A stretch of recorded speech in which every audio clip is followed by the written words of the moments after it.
Welcome to the Pizza King Podcast, your destination for all things pizza business. I'm your host, Tyrell Reed, and every week we're taking a deep dive into the behind-the-scenes world of running a successful pizza business, from team building to sales growth, multi-unit strategies, and much more. Doesn't even matter if you're a pizza vet, just starting out in the game, just your first shop, whatever you're doing, this podcast will be your go-to resource for tips, strategies, and success stories. As always, send me your questions to info@tyrellreed.com. Go connect with me on Instagram at Pizza King Podcast. Let's get into the episode. Yo, let's go. Pizza King Podcast. We back at it again. Got another good episode.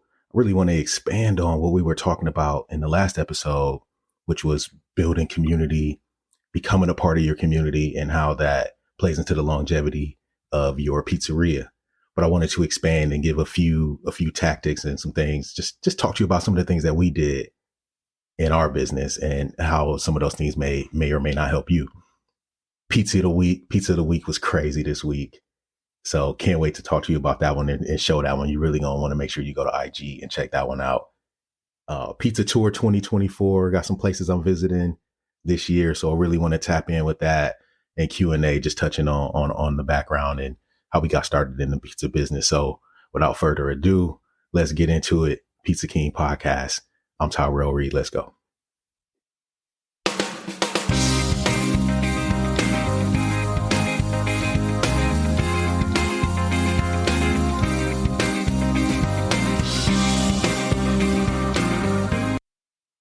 All right, we back.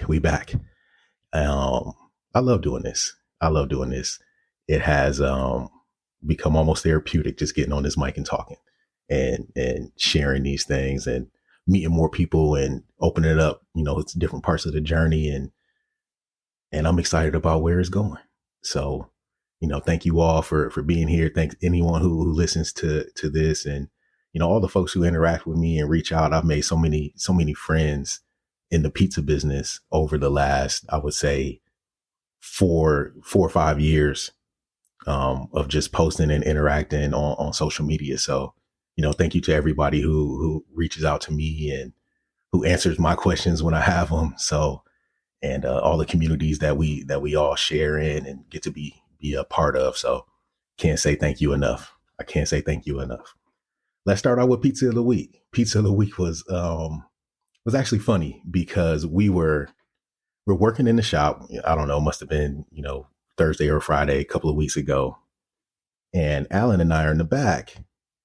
JR's up front, and he was talking to some customers, and he was up there for a while. Like, you know, you get that, you know how it is. You see something happening, and the interactions take us 30 seconds, a minute to take an order. But when it goes beyond that, you start to look at it like, all right, is something wrong? What's going on? But he was up there talking to these folks for a good 30, 45 minutes. And they're just laughing and kicking it. And, you know, we're in the back prepping, doing what we do. We didn't really join in. But at the, you know, as they're getting their order together and I go up there, I find out that these are the folks that he had interacted with on Facebook when the wife had asked a question about, we always do secret menu items, right? And we created a Philly bowl or something like that. And a lady had commented and asked about when we were going to do some keto products. Or no, we didn't do the bowls yet. She asked about some keto products when we had posted a pizza. And we tried some keto bowls and, you know, tested out a few different things. Nothing that really worked for the way that we do things. But then we ended up doing the Philly cheesesteak bowls. So he reached back out to her, found her comment on Facebook, and so she came in and she was like, I'm the one from Facebook that you told about the keto bowls, which, first of all, that's dope. When people come in and, you know, the customers are like, I'm the one that you talked to, or they're like, oh, I seen the video. You the guy. And so they were, you know, it's good to meet people in real life too, for sure. More. It's better to meet people in real life, especially folks that you interact with online, because it's just, you know, it makes the world smaller. So anyway, she comes in and she's like, I'm the lady with the keto bowls. And that's when I came up. She's like, oh, JR was like, oh, T, this the lady that, you know, we did the keto bowls for, the Philly bowls. And I'm like, oh, that's dope. And then they say, well, tell them what we were just talking about. I'm like, what? And the husband goes, all right, work with me here. We start out with weaving some bacon together. And I'm like, say less. You had me at bacon weave. He's like, do bacon as the crust. If you weave it and cook it, that could be the crust for the pizza. Like, sign me up, please. But I left them and they order their food and all that. And, JR calls me, or he sent me pictures the other day. I wasn't working this day. He sent me some pictures, and these Jews then weaved the bacon together and started cooking it. Bacon weave crust. They did a half and half. It was like half broccoli cheddar with half cream cheese and jalapeno, like a jalapeno popper. They said it was fire. You got to go check out this bacon weave. So the crust came out beautiful. So I can't wait to try it myself. I didn't get a chance to try the pizza. I did show up later, but the pizza was gone. I didn't get a chance to try the pizza, but I'm looking forward to making that crust and doing it again. Go check out IG. I'll post it on the Pizza King podcast page. I'll post it on my personal page on Tyrell Reed Sr. So if you get a chance to see it, and it's on the store page at West Shore Kingsway, go follow the store. If you're not following, go follow the store.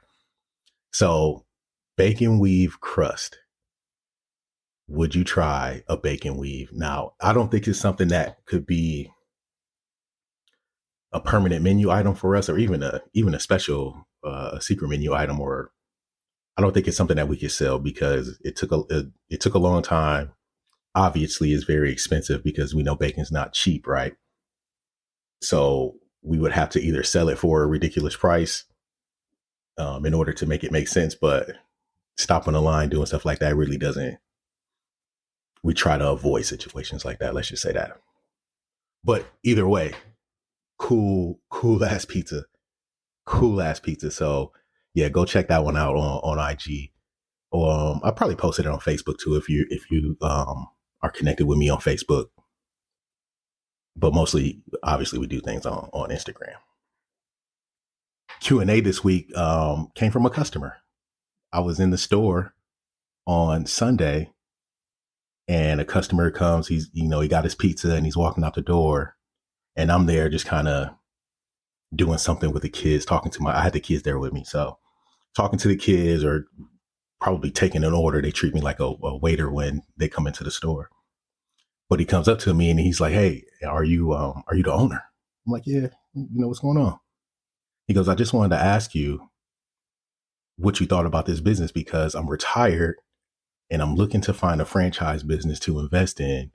How did you decide that this was the business for you?" And I told him, the business chose me. I didn't choose the business.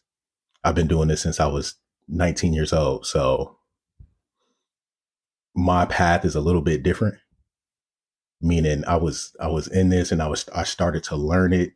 I became more intrigued. Opportunities continue to present themselves. And that's how we got to where we are today. So my story is a story of sweat equity, time, and betting and investing on oneself, right? Wasn't like I was looking for that next investment opportunity, or I retired from another career and I'm looking for a way to make some passive income. This was my life. So this was the natural progression of things for me. So my story is a little bit different, but as someone who's looking for a business to invest in, I told him, look, if you're looking for passive income, straight up, don't do this. Because look at me. It's Sunday, 6-7 o'clock in the evening on a Sunday. I got my 3 kids with me. We in here, doing what we need to do. This is not anything close to retirement. You know what I mean? So I'm like, and he goes, "Yeah, I see that. And I'm, looking for something for my kids and something that we can pass on." I'm like, well, start something that they're interested in, because if the goal is for your kids to take it over, they're probably not going to want to run a restaurant, especially if they don't do it right now. And he thanked me, and we talked about a couple of things for a minute, but it leads me to, my real piece of advice, which is, if you are looking to get into a business, or you are looking to join a franchise or buy a restaurant or open a restaurant, you want to do this, go do it, before you invest your money, go spend some time, go invest your time. And I say this all the time, invest your time before you invest your money. Go learn it, spend as much time as you can understanding the businesses and the nuances, the seasonality, all of the different components of it before you decide that this is what you want to dump your money into, because it could be a long road to glory. You know what I mean? Like, it could take a while if you want to, build a good business and become profitable and have something that is worth passing on to the next generation. That takes some time to build up, and it takes a significant amount of investment in the way of financial investment and, time investment, energy. You're gonna miss some things trying to build this restaurant business up.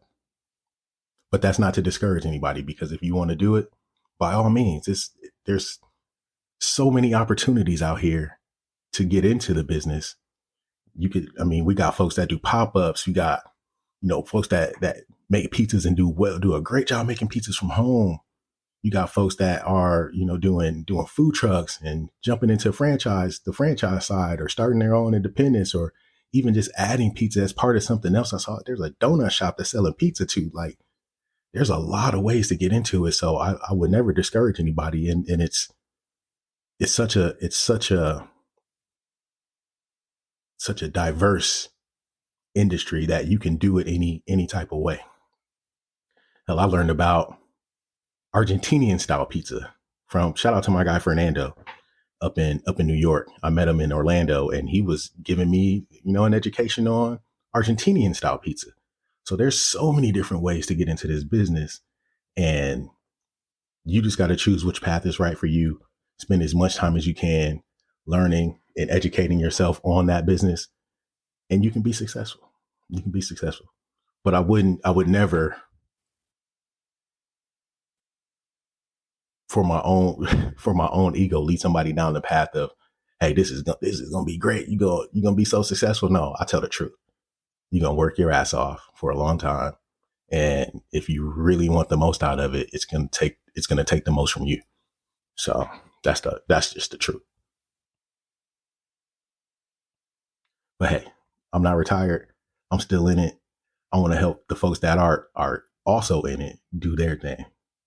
Last week, we were talking a lot about community and the importance of building community for the longevity of your restaurant, right? I didn't give a whole lot of detail on some of the things that we did, and I just wanted to share. Now, let me give this one disclaimer. I'm not saying these things to say that what we do is the right way, or what somebody else does is wrong. I'm just saying that based on my experience, these are some of the things that I have done that have worked to whatever degree of success we needed at the time, right? So everybody's situation is different. Everybody's bills are different. Everybody's needs are different. So you got to determine what success means for you.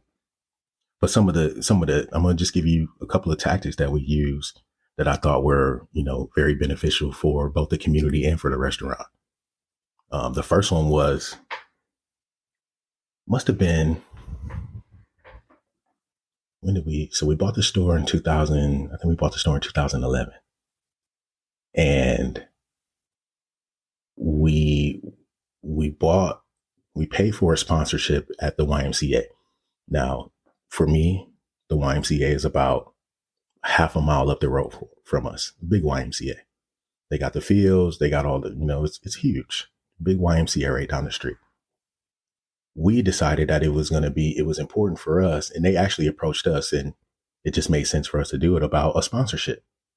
So we bought the sponsorship. It was probably a couple $1,000s, and they let you do a monthly pay. Maybe we were paying them a couple $100s a month for it. And we did that for a few years. They put a banner up in the gym, in the fitness area. They put a banner up, thanking West Shore Pizza Kingsway for the sponsorship. But here's what was great. And the banner was, it's like, man, that's a lot of money for a banner. But what's the banner do? The banner gives you exposure to, folks in the community. Look, no one's driving across town to go to a YMCA. It's the people in the community that frequent and, spend the money at the Y. And a lot of families, mostly families, that's our target. We like families with, with kids. We like the three twos, the three car girl, the three bathroom, the 3 bedroom, 2 bathroom house folks, the 2, 3 car garage folks. Those, that's our target. We want, we want families. So who frequents the YMCA? Families. So families will see it, but who also, who uses it? What does the YMCA do? They do camps. That was big for us. So with our sponsorship, we became a preferred vendor. So with that preferred vendor, they came to us for their needs. And what's the best thing to feed kids? Pizza. So for our sponsorship dollars, we became a preferred vendor. We got tons of orders for those camps. Tons of orders for those camps. Every single week. Every single week they need 10 pies, 12 pies. And it wasn't like they were huge, but it paid off over time. But we also got, so you get the exposure of getting your pizza in front of the kids. So now we become a favorite of not all the kids, but some of the kids. We become a favorite of those kids. But who's in there during the day when the kids are at school working out? The parents, the grandparents, the aunts, the aunties. The families in there, you kind of get that full 360, right? You get to see the parents, you get to see the kids, you get to be, a preferred vendor for other folks. So if they have vendor partners or if they have programs, they're going to recommend us as their preferred vendor because we have sponsored the YMCA and we show that we're, investing in the community. That one was huge. If you got a YMCA, I'm telling you, go do that. Go do that because spring break comes, summer break comes, and it's slow during the year. You're probably not going to get a lot from them from September to May. I mean, you'll get like spring break and we'll get like some Christmas break if they're doing camps, but spring break, summertime, it could be every day. It could be 5 days a week. You could get a couple of days, but I'm telling you, that one was huge for us. And we still have those relationships because it was just so important. The second one is actually came from another brand that I was working with. And when I was with Fuzzies, I thought it was genius that they pretty much eliminated the whole, and you done it like the give back. We got, this is Brandon High School night. We're going to get back 10% of sales for everything we do tonight. And, those are great and everybody does it. And you see a lot of brands that do that. But when I was with Fuzzies, we pretty much killed that idea. And not because it didn't work, but because we wanted to find a way, or I didn't create it, but they wanted to find a way to give the maximum benefit to the organization. So, 10% give back, you might get a couple $100. You drive sales to the restaurant, but what the school gets out of that is, minimal. If you do $2,000, you're gonna give them a check for $200. Was it worth, and that may be great for a PTA, but was it really worth it? Excuse me. I would say yes and no. But if you tell them, look, our space is more valuable than our product, so like, look, we'll offer you the space. And what they did was called brownie night. So we'll let you use our space and you do the work. You invite people and we'll let you work the room and sell. And what they did was the restaurant would provide brownies and ice cream to the school or to the organization. And you invite everybody to come out and say, hey, it's Brandon High School night at West Shore Pizza. Come on out, enjoy, pizza. And we're also doing, brownies and ice cream for donations. So they would sell a brownie tray and ice cream for $5. And if you get a couple, and it's always packed when you do this because kids always, my kids do it too. They bring the slips home. We got to go. We got to do this. We got to go to Chick-fil-A. We got to go to the ice cream place tonight. You always want to support the schools. So if you sell 100 of those, you can make $500. But if 100 people come and order as normal and we do, $2,500 in sales, you're going to get $250. So it was always more beneficial and more profitable and cleaner from an accounting standpoint to let them do the work and they work the table and they sell the brownies and we just donate them. We'll cook it. We let you set it up. You sell it. We don't run anything through our books or through our register. You sell it, you take the cash, keep it, you have the space is yours. You have all of our customers available to you. You can go around, work table to table, however you want to do it. And typically, even if people don't want it, they usually just donate and do stuff like that. So yeah, brownie night was dope. If you want to know more about brownie night, I do have like an outline on it. I'm happy to send it to anybody if you just email me. And then the last thing is, how do you get connected with folks to do things like that? The one piece of advice I wanted to give was, when you're dealing with schools, go after PTA members, PTA presidents, and assistant principals. Those are the folks who make decisions on where orders get placed from, who orders get placed from, where the need, what the needs are and how they allocate the budget. So work with PTA folks, build relationships with PTA members, because that'll be your gateway into getting into the schools. And some schools require you to become approved vendors through the district before they can place orders with you. It's worth it to do that work. Just go through whatever processes you need to go through to get that done, because it's definitely invaluable. But that's all we got today. It was a good one. Pizza of the week, bacon weave. Definitely can't wait to try that. Go check it out. Let me know if you see it. Question Q&A. Don't get into this without getting yourself some experience first. That's just my advice. Go learn it. Go do it the right way. Learn how to do it the right way, so that you have a better chance of being successful when it's your turn. And lastly, we talked about some of the tactics that we use to build a community. Find you a YMCA or a community center or something that, or a daycare center or somewhere that you can get to kids and parents. That's a good one. And then go tap in with the PTA at your local schools. Tap in with the PTA, because schools always need support. Businesses always need customers. It's really a perfect marriage. Before we go though, I want to talk about Pizza Tour. I want to go, this year is 2024, obviously. I already have some trips scheduled, but I really want to visit more places and kind of go on this pizza tour this year.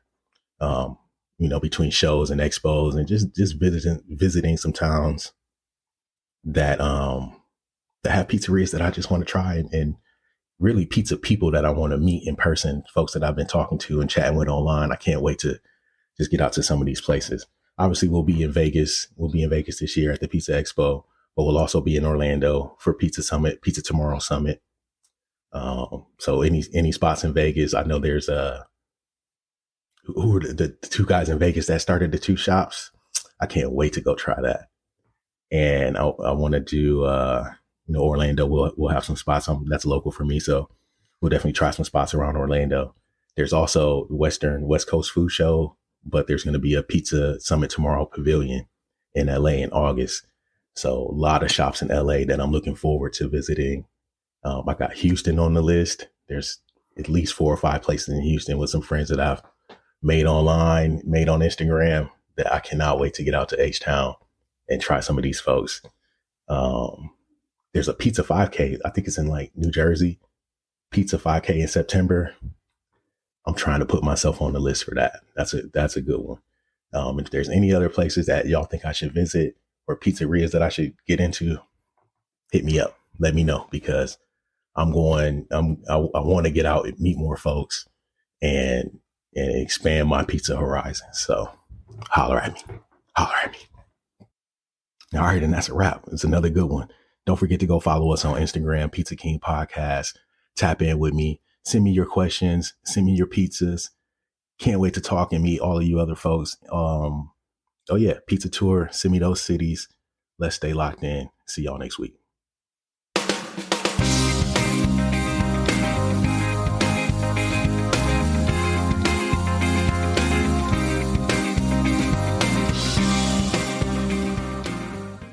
Thank you for listening to another episode of the Pizza King Podcast with Tyrell Reed. If you enjoyed today's discussion, don't forget to subscribe, rate, and leave a review. Your feedback means the world to me. Got a topic you love to cover or a question that you want answered?